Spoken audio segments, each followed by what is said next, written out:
kasantuwar soyayya ta farin ciki ya hana ni bacci. Idan da rai da rabo ashe za mu zama abin fahari wa juna. yi tsintuwar soyayya ta farin ciki ya hana ni bacci.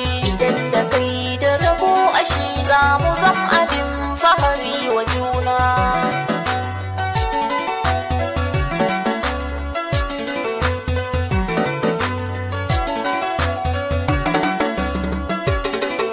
So gawan jini ne, Allah ne mahaɗi na wannan sinadari.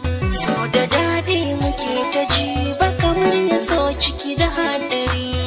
In ka dace da so a yau rayuwar ka kai ka shigo gari. Mai tuntuɓin so a rayuwa da kyawun mace mai kyawun zubi.